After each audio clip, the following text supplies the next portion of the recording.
Let's talk about housewives trips. There are these Tarte influencer trips, and people talk about their room status and the hierarchy and unfairness and equality.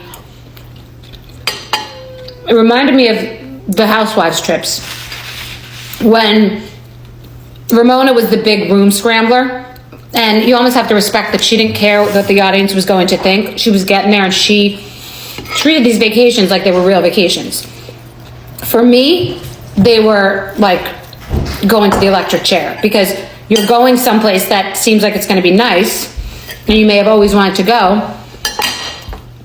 but you have to go places that you didn't plan, do things you didn't want to do, and hang out with people you didn't want to hang out with, and film and work. And you don't get a minute to breathe. So to me, that's not a vacation. Ramona, God bless,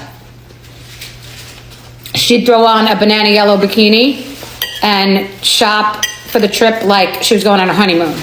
So she would get there, and she wanted that bedroom. She wanted that primary bedroom.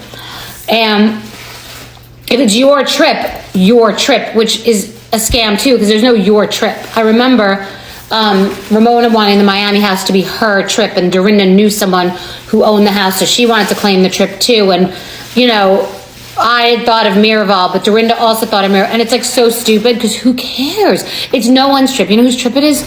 It's Bravo's integration trip. Bravo has called the homeowner, the restaurant, the hotel, whatever the hell it is, and said, do you want to do an integration into the Real Housewives of New York? And we're going to pretend this is someone's trip, because I can trust and believe that Ramona Singer isn't paying $150,000 for a room for a week in, you know, Turks and Caicos for us all to stay at, nor is she renting us a yacht. So that became this weird thing where people really wanted to own the trips, and it's ridiculous.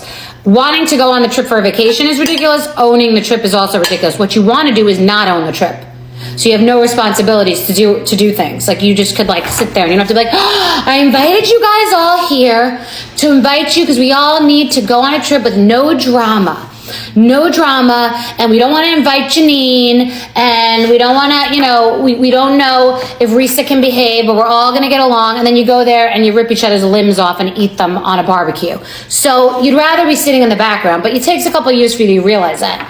And then the rooms, I came back from the show and was the highest paid housewife in history. That, you know, it may have still been that now, but and went to Turks and Caicos and sat in and was in a shitty room. Who cares? You have to film all day like a workhorse for Bravo. You're not sitting in your room sipping, you know, Frangelico and cappuccinos and thinking about your life. You're not in your room. Your room